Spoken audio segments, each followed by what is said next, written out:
यह डर बहुत वाजिब है और एक ही डर ऐसा है जो जिससे बचने का भारतीय जनता पार्टी के पास कोई रास्ता नहीं समझ में आ रहा है। यह संविधान का मतलब वो नहीं है जिसको भारतीय जनता पार्टी कह रही है कि राहुल गांधी एक कोरी किताब दिखा रहे हैं, इसमें कुछ लिखा नहीं है। लोगों को समझ में आ रहा है कि जिस संविधान की बात राहुल गांधी कर रहे हैं उसका मतलब क्या है, और भारतीय जनता पार्टी भी इस बात को समझ रही है। संविधान का क्या मतलब? आप भारतीय जनता पार्टी कहती है कि इस तरह का अफवाह फैला रही है कांग्रेस और विपक्षी दल के संविधान खतरे में है। आप सरेआम इस बात को कह रहे हैं। अगर आप हिंदुत्व की बात करते हैं, धर्म के आधार पर राजनीति की बात करते हैं, मुसलमानों को बांटने की बात करते हैं, तो ये संविधान सम्मत तो नहीं है। अगर आप हिंदू राष्ट्र बनाने के आपके समर्थक बात करते हैं तो ये संविधान सम्मत तो नहीं है। अगर आप आरक्षण को सुरक्षित करने की बात नहीं करते तो ये संविधान सम्मत तो नहीं है। तो संविधान के साथ खिलवाड़ तो आप सरेआम कर रहे हैं। यह बात लोगों की समझ में आ रही है।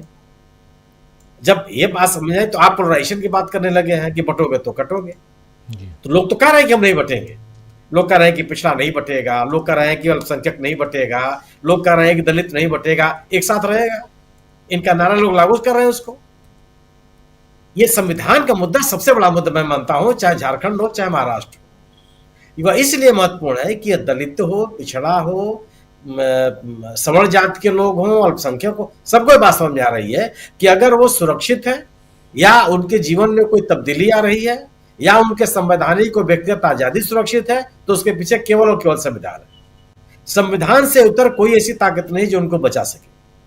और बीजेपी के खिलाफ इंडिया दल समूह यह बात लोगों तक पहुंचाने में सफल है कि संविधान को के साथ खिलवाड़ करने के लिए बीजेपी तैयार बैठी हुई है। अगर उसको ऐसी ही ताकत मिलती चली गई तो क्या महाराष्ट्र का कोई ऐसा इलाका है जिसमें इस तरह के लोगों के मन में नाराजगी न हो? महाराष्ट्र तो एक ऐसा क्षेत्र है जहां पे दलितों के लिए, चाहे पिछड़ों के लिए, राजनीतिक दलों के साथ साथ बड़े पैमाने पे सामाजिक संगठन में काम करते हैं, सिविल सोसाइटी काम करती है। बाबा साहब भीमराव अम्बेडकर की भूमि रही है। क्या करते हैं आप वहां? या तो लोगों के मन में बात बैठी हुई है। बीजेपी लोगों के मन से यह डर दूर नहीं कर पा रही है, और डर दूर इसलिए भी नहीं कर पा रही कि उसका जो काम करने का तरीका है वह लोगों के मन में इस बात का भय पैदा कर रहा है। आप अभी तक जो सवाल पैदा किए इंडिया दल समूह ने या संविधान को खतरे में लेकर के जो मुद्दे पैदा किए गए, किसी का जवाब नहीं दिया बीजेपी जाति जनगणना का क्या जवाब दे रही है कि आप जातियों में बांटने की बात कर रहे हैं? लोग क्या देख रहे हैं? जातियों की बात कौन कर रहा है? इंडिया दल समूह तो कह रहा है कि जाति जनगणना होनी चाहिए। जो वंचित समाज है, पिछड़ा समाज है, आर्थिक रूप से विपन्न है, शैक्षणिक रूप से पिछड़ा हुआ है, उनको आगे लाने की बात की जानी चाहिए। बीजेपी क्या कर रही है? वो कह रही है कि हम सबसे बड़े पिछड़ेता हैं। आप क्या कहते हैं कि यादवों को, कुर्मियों को, जाटों को, इनको उनको बाकायदे नाम लेकर के आप इनके बीच विभाजन का प्रयास करते हैं। तो जातिवाद को बढ़ावा कौन दे रहा है? यह तो कम से कम आपके भाषण देने से बात तो नहीं समझ में, लोग उस बात को जो उनकी जानकारी में है वो तो दूर नहीं हो सकती, जो देख रहे हैं। और निश्चित रूप से जो मुद्दे उठा रहा है इंडिया दल समूह, वह चीजें सबके सामने भी है। अभी आप महायुति ने अपना घोषणा पत्र जारी किया। उस घोषणा पत्र का जो समारोह है उसमें से जो महायुति का सब एक बहुत बड़ा घटक दल है और जिसका मुख्यमंत्री है, वो मुख्यमंत्री उस कार्यक्रम से गायब है। यह नहीं बताता कि कितनी बेचैनी है। उस आयोजन से अजीत दादा पवार वो उपलब्ध नहीं है, वो भी नहीं दिखाई पड़ते। तो महायुति को चिंता नहीं है कि हमारे अंदर किस तरह के विघटन की स्थिति है। अजीत दादा पवार ने खुलेआम रूप से कहा कि जिस तरह का नारा लगाया जा रहा है कि बटोगे कटोगे, यह महाराष्ट्र को स्वीकार नहीं। तो महायुति को भी, तो महायुति के इन संगठक दलों को तो भी दवा समझ में आ रही है कि इन नारों से उनका कितना राजनीतिक लाभ हो सकता है, कितना राजनीतिक लाभ नहीं हो सकता। मराठा आंदोलन को लेकर के जो मुद्दे उठाए जा रहे हैं, यह संविधान खतरे में है, इस विषय को लेकर के तो उठाया जा रहा है। उस समुदाय में जिस तरह के सुरक्षा का भाव पैदा हुआ, जिस तरह से बड़े पैमाने पर आंदोलन चला, बीजेपी उस मुद्दे पर कुछ बोलने के लिए तैयार नहीं है। क्या है ये संविधान का ही मुद्दा है, ये इसलिए बहुत गंभीर विषय है ये। और इस पूरे मैं निजी तौर पर यह मानता हूं कि संविधान खतरे में है। यह जो मुद्दा बनाया है इंडिया दल समूह ने, खासतौर से राहुल गांधी ने, यह सभी मुद्दों के ऊपर भारी है। भारतीय जनता पार्टी इस तरह की बातें करके केवल इस मुद्दे से लोगों का ध्यान हटाना चाहती है।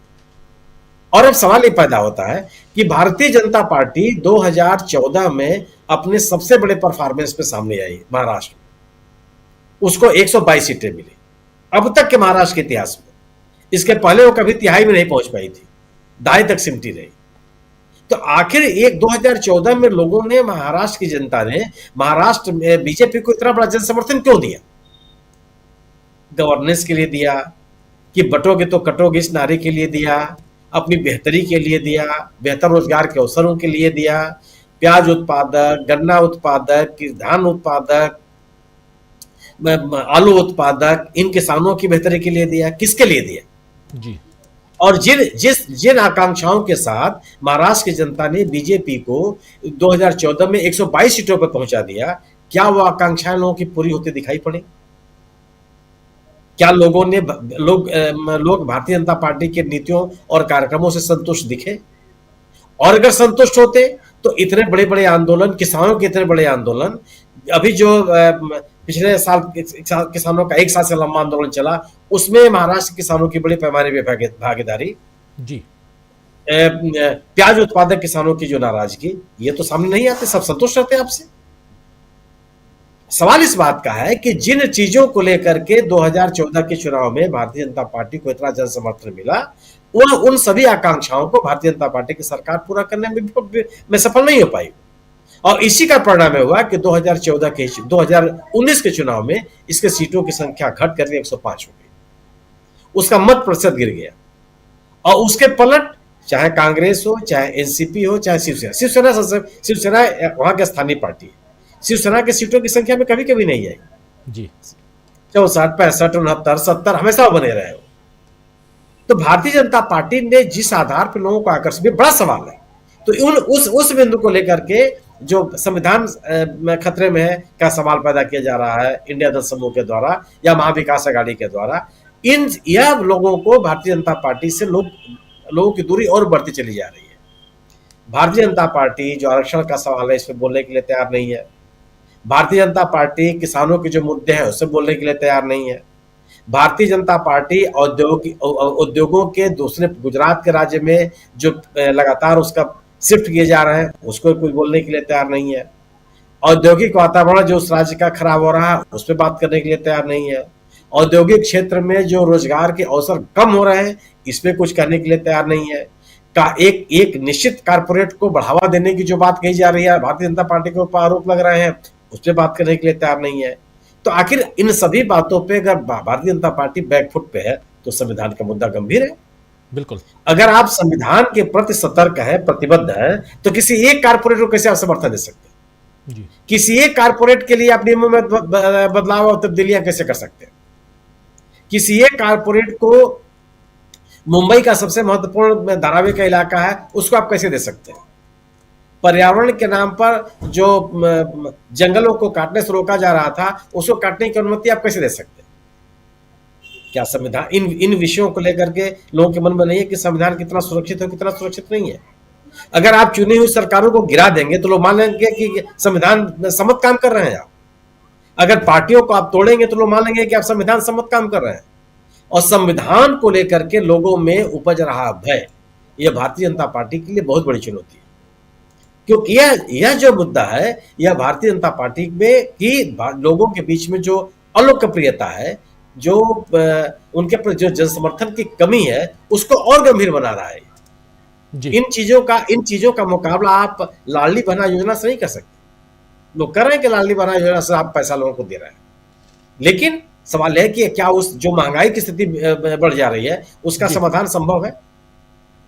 और दूसरी चीज की भारतीय जनता पार्टी जो वायदे करे, उन वायदों के आधार पर अपनी नाकामियों को नहीं छुपा सकती है। इसलिए नहीं छुपा सकती कि जो वायदे उसने किया है महाराष्ट्र की जनता के साथ, उस किसी भी वायदे को उस किसी भी राज्य में पूरा करती हुई नहीं दिखाई पड़ रही है जिस राज्य में वो शासन में है। तो आप एक ऐसी पार्टी नहीं है जो केवल वायदा कर लें और लोग आपके सत्ता में आने का इंतजार करें। आप एक ऐसी पार्टी है जो सत्ता में आप हैं अन्य राज्यों में, और अगर ये वायदे महाराष्ट्र की जनता के अनुकूल हैं, महाराष्ट्र की जनता को मिलनी चाहिए, तो वो वायदे उत्तर प्रदेश के लोगों को भी मिलने चाहिए। इन जी वायदों बिल्कुल, को गुजरात जनता के लिए पूरा किया जाना चाहिए। तो बिल्कुल। आपके वायदों से भी ये बात खत्म नहीं होती।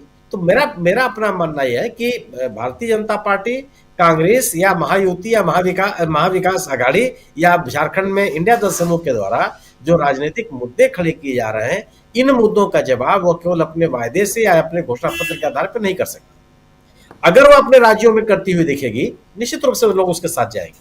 जो करती है वो दिखी नहीं कभी। लोगों के मन में जो अविश्वास का भाव इस साल के लोकसभा के चुनाव में पैदा हुआ, आखिर क्यों लोगों ने 9 सीट पर समेट दिया बीजेपी को? जिस जिस बीजेपी को लोगों ने 122 सीटें जिताई थी विधानसभा में, उसको इस साल के लोकसभा के चुनाव में 22 सीटों पर क्यों समेट दिया? क्या इसकी व्याख्या नहीं की जानी चाहिए? क्या ये महत्वपूर्ण वो कौन से विषय थे जो विचारणीय थे, लोगों ने भारतीय जनता पार्टी को स्वीकार किया? वह सभी विषय भी विचारणीय है और इसका जवाब है बीजेपी के पास कोई नहीं है। जी जी, जी बिल्कुल। बहुत कुछ है समीक्षा